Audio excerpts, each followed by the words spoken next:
Hello everyone and welcome to the channel. Now in this particular video we are going to take questions from chemical thermodynamics which I have posted in the last week on the Monday MCQ series. Now here in this particular video I am going to take 13 questions.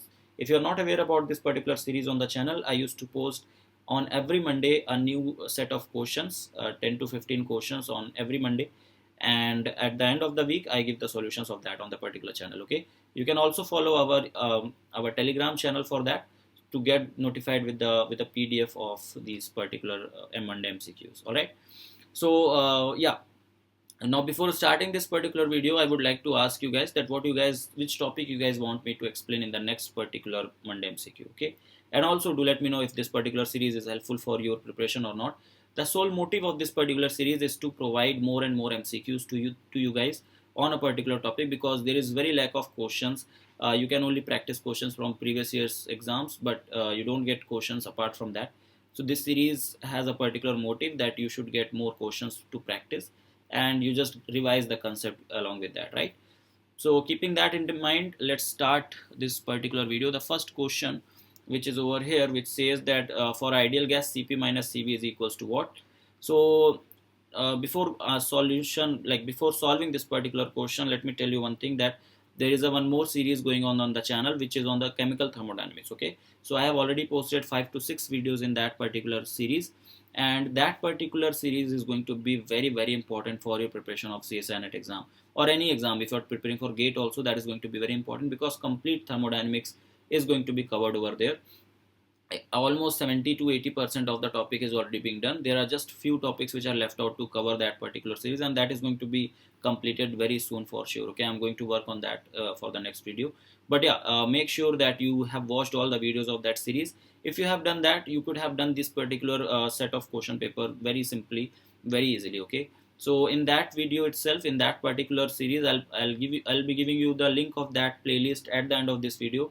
So at the end of this video, I'll be attaching the playlist with this particular video. Right now, there was a certain video in which we have discussed about Cp minus Cv for ideal and real gases, because questions has been asked from here regarding the value of Cp and Cv, Cp minus Cv basically, and which was asked to tell for the real gas in the CSI NET exam recently in the December 2019 exam. So that video I'll just attach it over here. You can click on the link and you can watch that. So here I'm not going to solve it any further completely, because that has been already done on that video. So it says that for the gases Cp minus Cv, what will be the value. So there were 3-4 equations, basically 5 equations for Cp minus Cv. One was for ideal gas, the other one for real gas in the terms of Maxwell relations. So this was from the terms of Maxwell relation, and the answer was this, that is T del P by del T at constant V and del V by del T at constant P. And there was one more equation which was based upon alpha and beta values, that is coefficient of thermal expansion and coefficient of isothermal compressibility factor. So based upon that also we were having one equation. So, and there was one equation based upon the pressure correction value, that is A, and the rest of the rest of the ideal gas equation, rest of the real gas equation terms, that is temperature, pressure and volume. So that equations you should know. So the correct answer for this was option number 1. Right, so let's go to the next question, which says that the work done W on the system in reversible adiabatic compression is. Now work done in the adiabatic compression, W is actually given by Cv, or rather it is given by N Cv dt, okay, or N Cv delta T, where N is the number of moles, since we are taking for 1 mole of gas, and delta T will be T2 minus T1. So your option number D will be directly correct option, and this has been directly taken from the previous video which I already told you. Okay, so this is going to be the correct one. Talking about the next question now, it says incorrect statement is. Okay, so here now this particular topics from your Carnot cycle, which has not been posted yet on the channel, and that is going to be the next video in the thermodynamics series that is going to come very soon. So the coefficient of performance, that is beta, is actually given by this formula, that is it's given by T1 upon T2 minus T1, where you know that your T2 will be actually greater than T1. So this is going to be your coefficient of performance, and if you calculate this so this, if you just relate both of them, you will find out that Tc is actually the temperature of colder substance, Th is the temperature of the hot substance, okay, or the higher temperature. So this is a correct statement. Talking about the other one, which says relationship between beta and eta. beta is your coefficient of performance, eta is efficiency. So both of them are related correctly over here. It's 1 minus eta upon eta. The next statement which says that no heat engine can be more efficient than the Carnot engine. That is very true. Any heat engine cannot have higher efficiency than the Carnot engine. Okay, that is very true.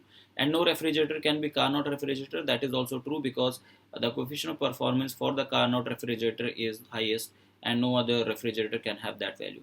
So third statement is again true. The last statement is incorrect, which says efficiency of Carnot cycle depend upon the working substance. No, it does not. The efficiency actually depends upon the the work done by the system and the heat given to the system. So the correct statement, or the correct answer, comes out to be option number D, where it was asked to follow the incorrect statement. So the answer will be your option number D. Alright, moving forward for the next question, which says for ideal gas, del H by del T at constant P will be equal to. This is a very direct question. We know that del H by del P at constant T is actually equal to Cp, and there is one more, that is del U by del T at constant V is actually equal to Cv. So this is molar heat capacity, or heat capacity at constant pressure, heat capacity at constant volume.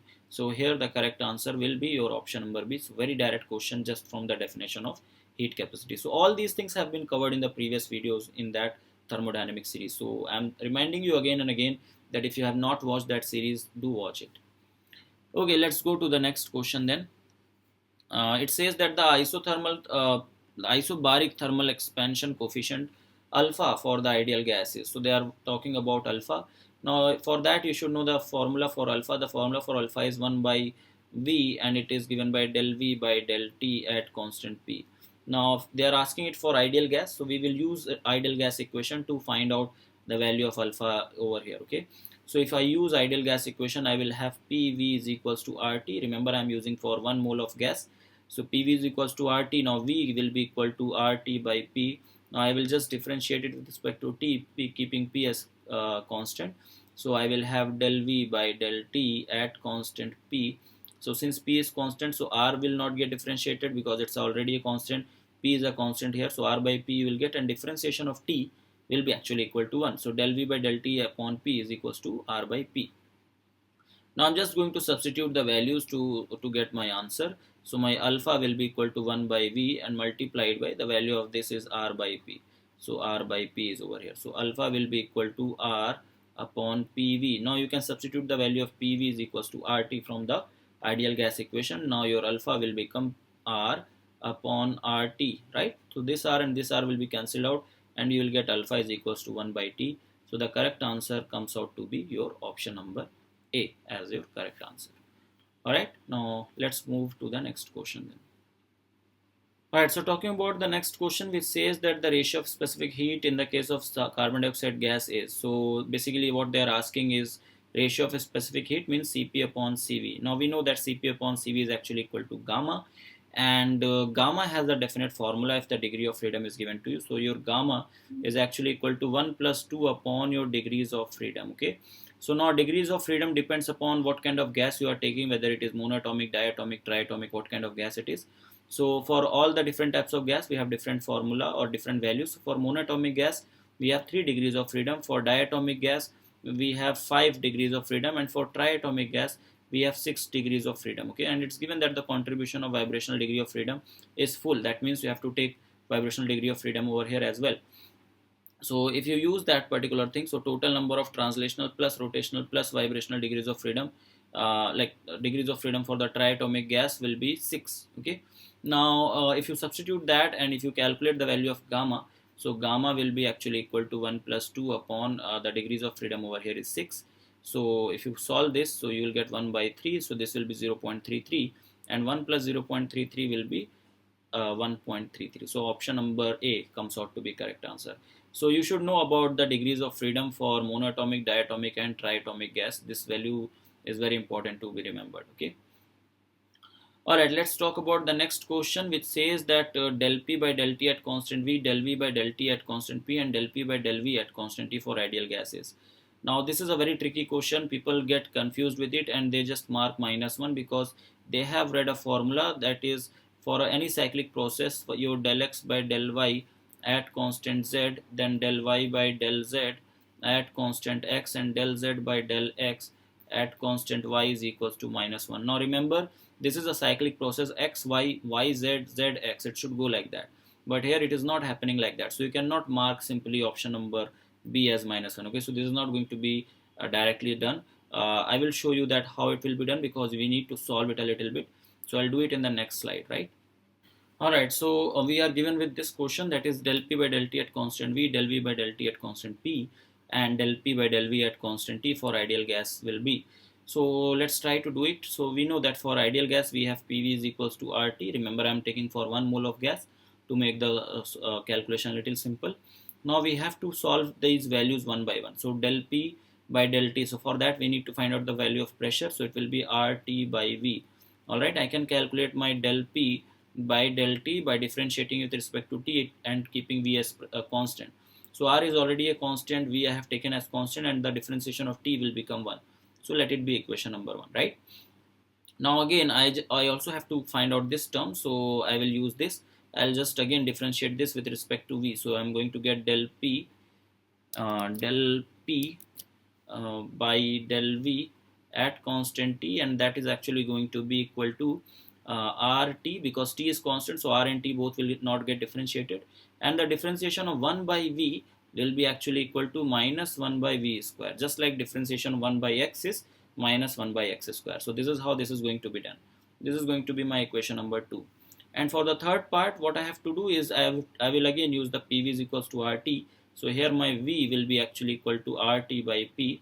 So I can substitute, like I can just calculate this. So del V by del T at constant P will be again equal to, because R is a constant, P I have taken as constant, so differentiation of this will be R by P, and differentiation of T will become 1. So I will just get this R by P as the third part. So these three things I got, and now I just have to substitute to solve it further. So let's quickly do that. So if I substitute it over here, I will get R by V.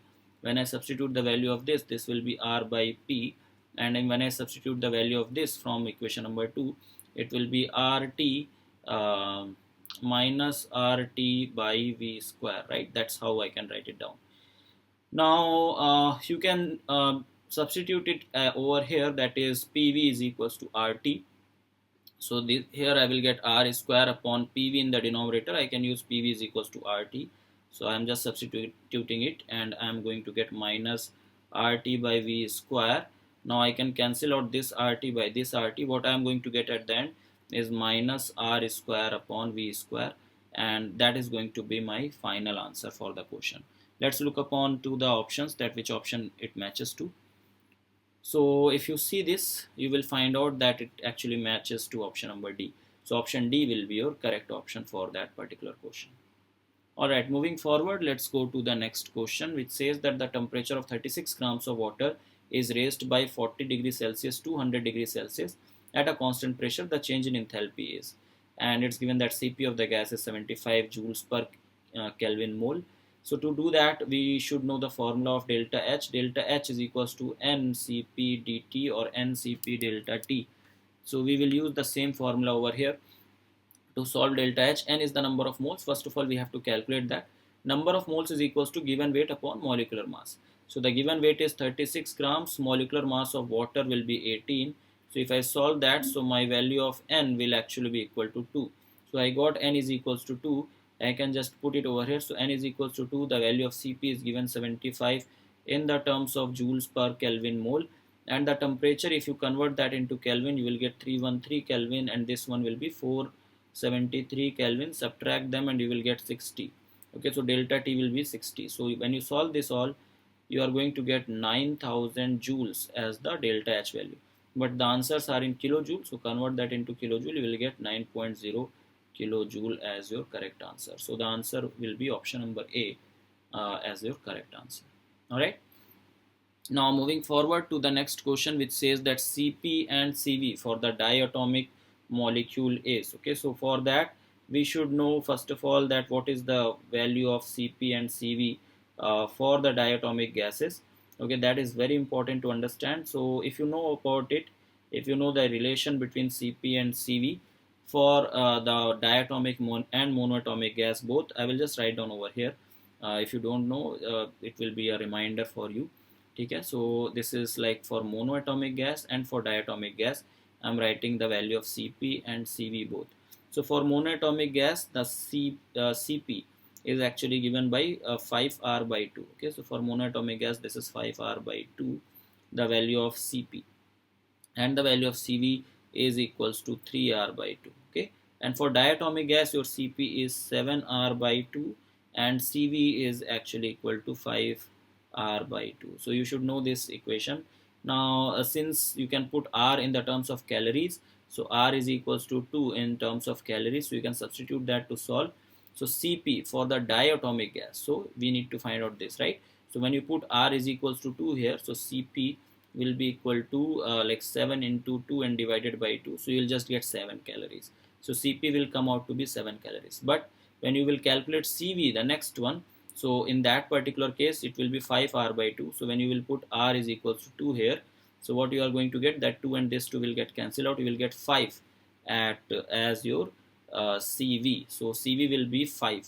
So in that particular case this particular answer is not the correct one, and there is no option which is matching this, so the answer will be none of these. So in case you don't remember, this Cv will be equal to 5 calories. Okay, if you substitute the values, so this is going to be 5 calories and this is going to be your 7 calories. So answer will be your option. There is no option for that, so none of these is going to be the correct answer.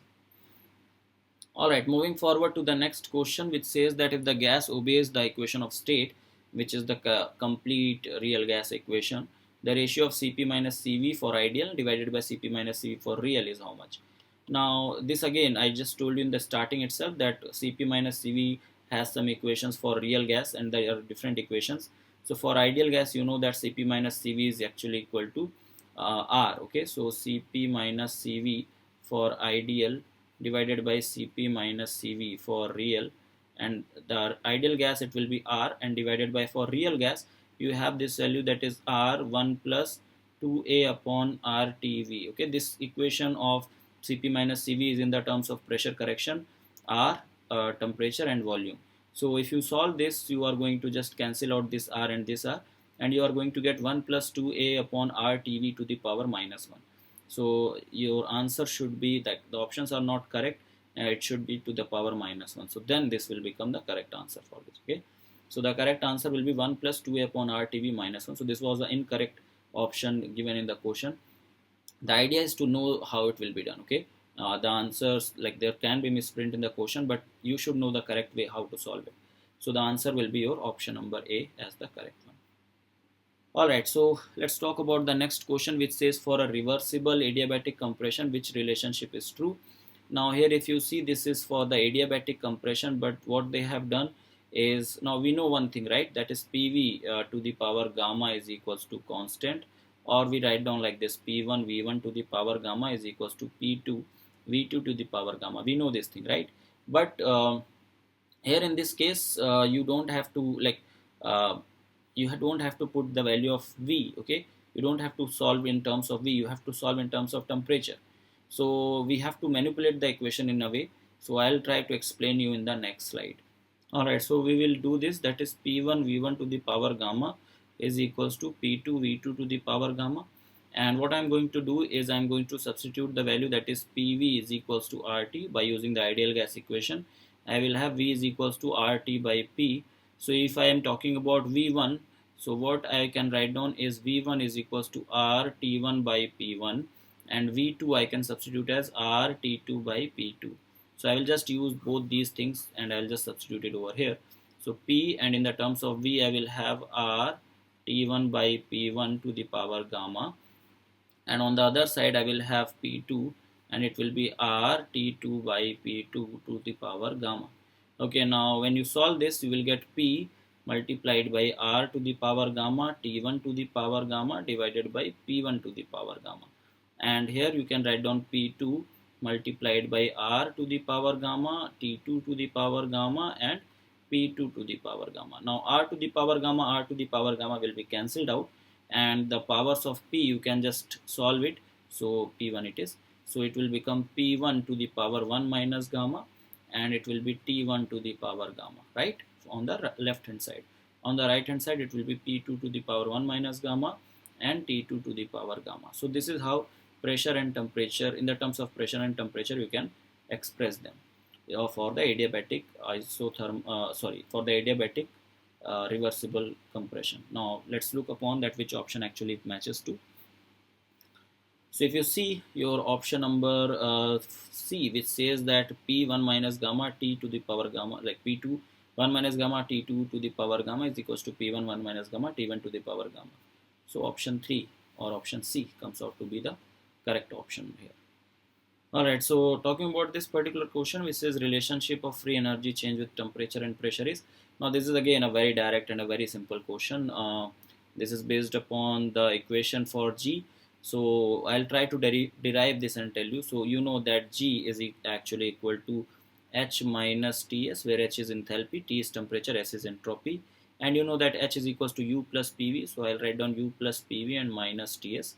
So this will be your G, right? Now if I have to write down dg, so I have to just differentiate this equation, so it will be du plus pdv plus vdp and minus tds and minus sdt. So what I have done, I have just differentiated it, and I have used the product rule here. So keeping p as constant, or like not differentiating p and differentiating v, then plus v, taking v as it is and differentiating p. So that's how I got. Now I know that from the first and second law of thermodynamics, the combination of both of them tells me that du is equals to Tds and minus Pdv. So I can substitute it over here. So my dg will be actually equal to Tds minus Pdv plus Pdv plus Vdp minus Tds and minus Sdt. So I have just substituted the value over here, that's it. Now I can just cancel out the things which are having the opposite sign. So Tds will get cancelled out and Pdv will get cancelled out. So what I am going to get is dg is equals to Vdp and minus Sdt. So my answer will be option number D as the correct option. Alright, let's talk about the last question then. The last question says that for cyclic process, now we have already discussed in my previous videos also that for cyclic process, all the state functions, change in all the state functions will be actually equal to 0. They are not going to change, or delta U is equals to 0. So for all the cyclic process, now you know that internal energy is a state function, enthalpy is also a state function. So both your delta U and delta H both will be actually equal to 0. So answer will be your option number C. So that is how we have solved all the 13 questions. It was very like some questions were very good and some were very tricky. So I would recommend you to watch the complete series on chemical thermodynamics in order to have a good command over this topic. And I'll be posting new videos in that particular series very soon, so stay tuned for that. So that's all for this particular video, guys. Thank you so much for watching, and I hope this was a helpful video to you guys. And you can drop your suggestions regarding the next topic for the next week in the comment sections below. So thank you so much, and that's all for my side. Stay safe, take care, and have a great day. Bye bye. Hello everyone, I am a verified educator at an academy, and I take online live classes for CSIR, UGC NET and GATE chemistry preparation. To access my classes on an academy, you have to take an Academy Plus subscription, and that you can take for the time you want, either for 1 month, 3 months, 6 months or 12 months. While taking subscription, you can use my referral code, that is N_Huda, to get 10% discount on the referral fee, as well as to get access to my WhatsApp group. So if you guys are interested in learning live from me, you can take an Academy Plus subscription and join my classes over there. Now let's continue with our video.